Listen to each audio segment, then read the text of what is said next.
بكيزة هانم كده في نفسك. ازاي تبقي بكيزة هانم كده في نفسك في اسلوبك في الكلام؟ ازاي تخلي اللي قاعد معاكي ما يملش من الكلام معاكي؟ ما تتكلميش مع اللي قاعد معاكي لغاية ما يصدع من كلامك. خلي كلامك محدد ومختصر ولطيف. يعني ما تطلعيش من موضوع تخش في موضوع تاني وتقولي اصل انا بسليه. لا حضرتك، انتي هانم، مش لب وزن عشان هو يتسلى بيه. ما تتكلميش في موضوع انتي ما عندكيش فيه اي معلومات. مش عيب ان انتي تقولي انا معرفش، انما العيب ان انتي تتكلمي في موضوع انتي ما عندكيش فيه اي معلومات لمجرد اثبات وجودك في القعدة ولفت الانتباه للقاعدين ليكي.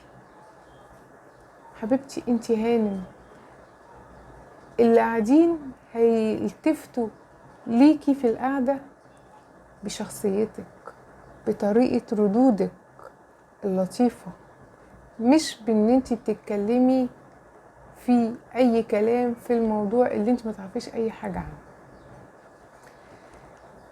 ما تسأليش عن تفاصيل حياة الاخرين.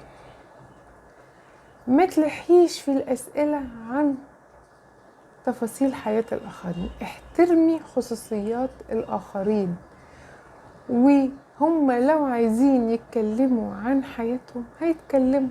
ما تبقيش حشرية، انت هانم. ما تتكلميش عن نفسك إلا إذا طلب منك إنك تتكلمي عن نفسك بسؤال مباشر، ويا ريت تكون إجابتك بطريقة مختصرة عشان ما يتقالش عليكي إنك مملة ورغاية. ما تسخريش من آراء الآخرين. يعني لو انتي قاعدة في قاعدة وفي حد قال رأي مش عاجبك أو رأي غلط، وطلب منك انك تقولي رأيك في نفس الموضوع اللي هو اتقال فيه الرأي الغلط او الرأي اللي مش عاجبك، قولي رأيك.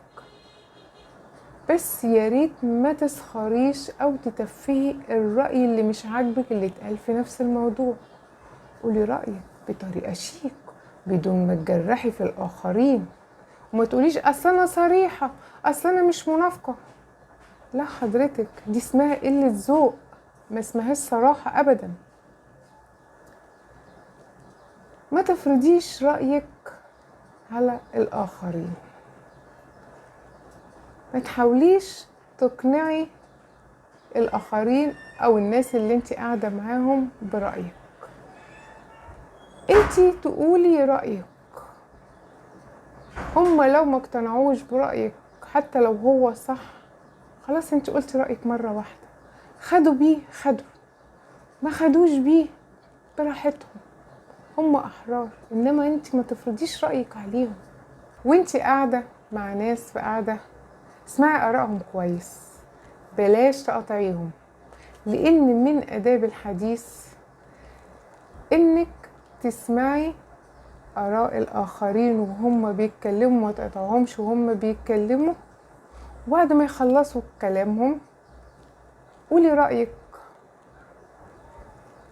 بلاش الصوت العالي، خلي صوتك هادي، لأن الصوت العالي بيفقدك أنوثتك.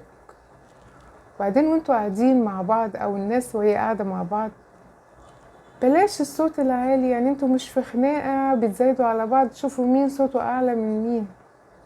خلي عندك ثقة في نفسك، ثقفي نفسك، اشتغلي على نفسك، طوري نفسك. محدش فينا بيتولد متعلم كل حاجة. حاولي تغيري من سلوكك وعاداتك الخاطئة، هتكوني هانم، بكيزة هانم كده في نفسك.